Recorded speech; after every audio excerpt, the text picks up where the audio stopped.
walaupun Kiai Imaduddin seperti Tengku Qori kemudian membela habaib,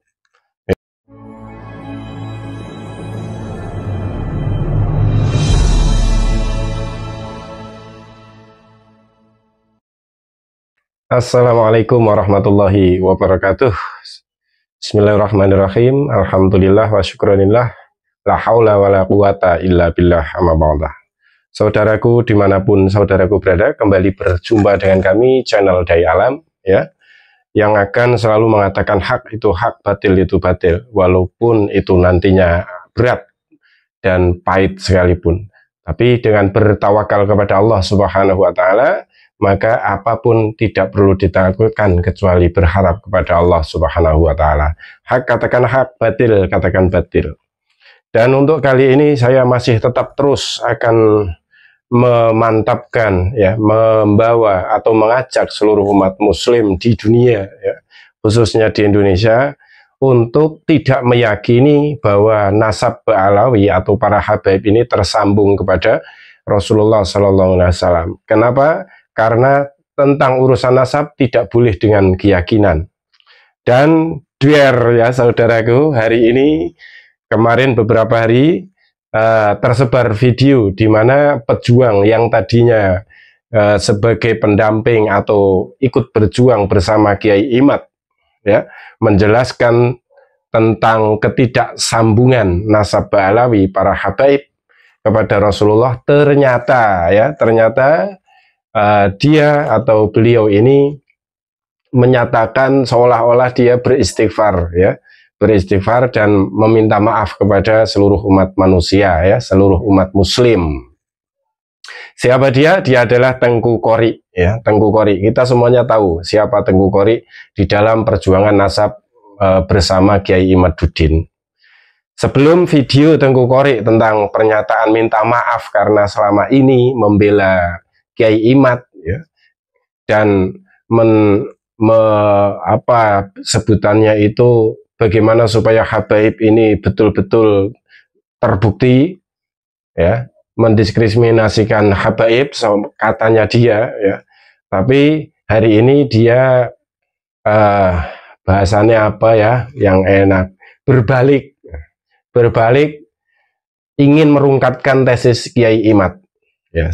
Maka sebelum video ini saya sampaikan, video ini saya cantumkan dalam channel saya ini juga, saya ingin berpesan kepada seluruh umat muslim di dunia ini atau khususnya di Nusantara Indonesia tercinta, untuk tidak berharap kepada selain Allah Subhanahu wa Ta'ala, tidak mendukung selain Allah Subhanahu wa Ta'ala, siapapun itu.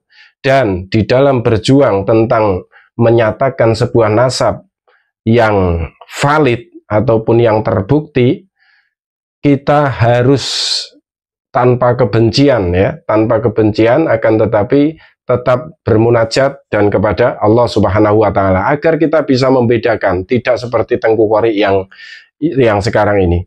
Sebelum dia menyatakan hal yang kontroversi semacam ini, dia memang terlihat sekali sangat emosional kepada para habaib, ya, kepada para habaib itu sangat emosional, entah didasari dari sebuah kekecewaan ataupun didasari dari ketidakpuasan atau merasa tersingkirkan, merasa tidak digubris atau tidak digunakan di rombongannya tesis Kiai Imad. Akan tetapi ini adalah bukti nyata seseorang berjuang kepada kebenaran tidak berdasarkan kepada Allah Subhanahu wa Ta'ala. Karena apa? Untuk melihat kebobrokan atau terputusnya nasab Nabi, para habaib kepada Nabi, ini sebetulnya dari tingkah laku mereka sudah sangat jelas, ya. Tidak perlu melihat dasar macam-macam, enggak. Karena jangan remehkan penjagaan Allah Subhanahu wa Ta'ala, dan jangan remehkan pula sholawat para muslim, Allahumma sholli ala sayyidina Muhammad wa ala alihi sayyidina Muhammad wa dzurriyyatihi, ya, dan keturunannya. Jadi jangan anggap Allah Subhanahu wa ta'ala tidak menjaganya. Maka siapapun yang mengaku zuriat Nabi Muhammad tidak valid atau tidak terbukti atau tidak nyata secara real, maka dia akan tergelincir sendiri, ya, tergelincir sendiri dari tingkahnya, tingkah lakunya, atau dari perbuatannya. Maka saudaraku yang dirahmati Allah Subhanahu wa ta'ala, saya tayangkan video tentang Tengku Kori ini yang mana berbalik, ya, berbalik untuk kepada membela habaib. Silahkan simak saudaraku. Assalamualaikum warahmatullahi wabarakatuh. Waalaikumsalam. Semoga suara saya sampai, dan saya ingin menyampaikan kepada seluruh bangsa Indonesia dari Sabang sampai Merauke. Sebagaimana panjenengan semua mengetahui sepak terjang saya di persoalan nasab, ya, yang dimulai sebelum debat di Kesultanan Banten melalui YouTube yang berkembang di mana-mana, di mana dimulai pada saat itu saya mendukung tesis IMAD. Dalam persoalan ketika itu saya meneliti, ya, keterangan-keterangan yang diberikan oleh si IMAD dalam penjelasan dia. Lalu saya pada awalnya sih memang ingin membela tesis, membela Pak Alawi, tapi karena berhubung pada saat itu yang saya kaji adalah metodologinya Kiai Imad, maka disitulah saya terus-menerus, ya, mengkaji dan terus-menerus juga membenarkan tesis Imad sampai di Kesultanan Banten. Dan kemudian dari Kesultanan Banten saya juga terus berkepanjangan melihat, mengutik kitab-kitab bermacam-macam, karena saya pikir apa iya nih kakek moyang Mbak Alawi ini palsu kan. Walaupun saya sudah mencapai pada keyakinan yang memuncak, ya. Waktu itu saya sampai menyatakan tinggal 2% lagi saya meyakini Pak Alawi. Nah, berlanjut dalam persoalan itu saya mencoba melakukan manajemen konflik. Tujuan manajemen konflik itu adalah agar suara saya dengan suara yang bermacam-macam model, dengan teriakan-teriakan yang seperti viral di media manapun, dan itu bukan di saya sendiri ya, tapi orang lain yang merekam. Itu teriakan saya itu ingin memancing suasana agar persoalan ini selalu menjadi persoalan yang dicari oleh masyarakat. Nah, di samping itu supaya muncullah orang-orang yang punya ilmu, mengkaji dan meneliti untuk menghancurkan pemahaman-pemahaman yang saat ini berkembang waktu itu. Nah, kemarin ketika ada pembahasan tentang karomah-karomah, saya mendalami kalimat-kalimat yang ada di dalam kitab Syarhul Ainiyah. Saya sudah mulai mendapatkan suatu poin kepahaman. Nah, sehingga saya menentang orang-orang yang menyatakan kalimat-kalimat daripada kitab Syarhul Ainiyah yang lafadznya ketika menafsirkan kullu syai'in dha'iqatul maut fayaqulu laisa li nafsun. Nah, itu saya jelaskan, bahkan di situ ada si Saripudin. Kupikir cerdas, rupanya blok on juga. Jadi di situ ada Saripudin, Kiai Saripudin, atau dikenal dengan wali TikTok, ya. Jadi kata beliau, dengan analisanya akhirnya dia terdiam, nggak bisa berkata-kata apapun dalam memahami kalimat tersebut. Kemudian ada Kiai muda dari Madura juga ikut membahasnya. Ternyata memang iya apa yang saya sampaikan, sehingga bahasa-bahasa itu tidaklah masuk kepada mukhalifus syar'i, karena tafsirnya adalah secara isyari. Okay. Lalu di situ berkat karomah Al-Habib Abdullah bin Ali Al-Haddad, saya tertarik untuk, ya, mengulas kembali kaidah-kaidah Kiai Imad dalam tesisnya. Lalu setelah itu dihantamlah saya dengan persoalan, ya, adanya orang Wahabi yang ikut andil dalam perjuangan nasab. Saya nggak bisa terima akidah Wahabi ikut andil dalam permasalahan nasab. Ternyata orang tersebut sangat dekat dengan Imad. Oh, berarti ini saya nggak bisa. Saya nggak bisa begini. Kami orang Aceh nggak suka sama Wahabi. Ini penentang Wahabi, di Aceh diusir Wahabi. Makanya oleh sebab itu, ketika ada hubungan erat antara Kiai Imad dengan si Wahabi ini, inisial akunnya nasab palsu, yang orangnya hitam-hitam lah, yang sering bikin video ditarim segala macam. Nah, oleh sebab itu saya memutuskan ingat kepada guru saya di Aceh, soal masalah nasab kaji terus, jangan berhenti kepada satu bidang. Tapi hati-hati, jangan disusupi atau jangan ditunggangi. Kalau ditunggangi, sekali ketahuan ditunggangi, jangan bergabung dengan itu. Maka ketika saya melihat dan memastikan secara live bahwa dia Wahabi yang berakidah, ketika saya tanyakan tafsir Ar-Rahmanu 'alal 'arsy istawa, dia menyatakan ya Allah bertempat di aras. Selesai.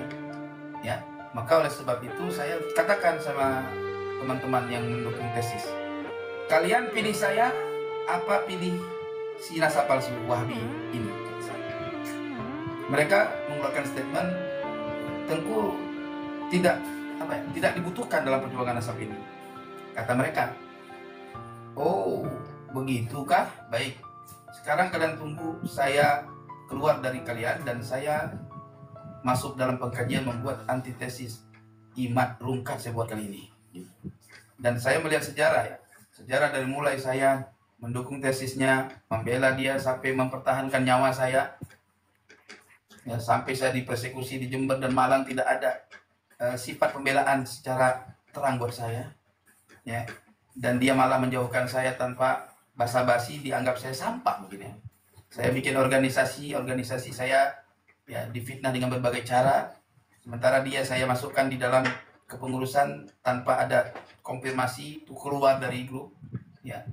Ya sudah, itu saya anggap terus kemudian step by step, hari demi hari, bulan demi bulan, ternyata banyak laporan ke saya dari teman-teman yang mencintai saya, yang mengatakan, ngeri saya, perjuangan Gawantara ini Anda dihancurkan dari belakang. Oleh siapa?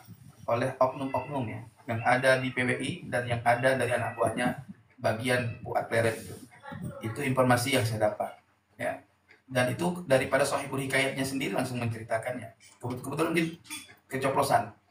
Jadi ketika saya mendengar kecoplosan laporan itu ke saya masih bersabar, ya.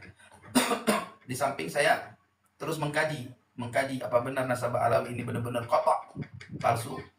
Ternyata tahadduts bin nikmat diputuskan dimulai malam Jumat. Saya sampai ke hari Jumat sore saya mengeluarkan statement, ya, kembali kepada khitah mengakui nasabah Alawi sebagai keturunan Sadatul Ashraf. Maka oleh sebab itu saya menyampaikan kepada kaum muslimin ainama kuntum, dimanapun kalian berada, manajemen konflik yang saya buat hari ini sudah saya cabut, dan saya menyatakan mohon maaf kepada semua muhibbin dan Bani Ba'alawi dari masa ke masa, ya, agar statement saya yang sudah saya sampaikan dahulu itu diangkat dalam suatu sejarah saya dan diberikan kemaafan dan kemakluman, agar kita sekarang berjuang bersatu bersama untuk menghancurkan tesis ini keluar jalur dari jalur ilmiah menjadi jalur kebencian. Ini yang harus kita lawan, ya. Oleh sebab itu saya menyatakan asyhadu an la ilaha illallah wa asyhadu anna muhammadar rasulullah, astaghfirullah wa atubu ilaik. Allahumma muwaffiq ila aqwamit thariq. Assalamualaikum warahmatullahi wabarakatuh. Silakan saudaraku cermati video berikut tadi, ya. Mungkin banyak netizen yang akan berkomentar kapan Imaduddin, ya, kapan Kiai Imaduddin ini bertobat dan lain-lain.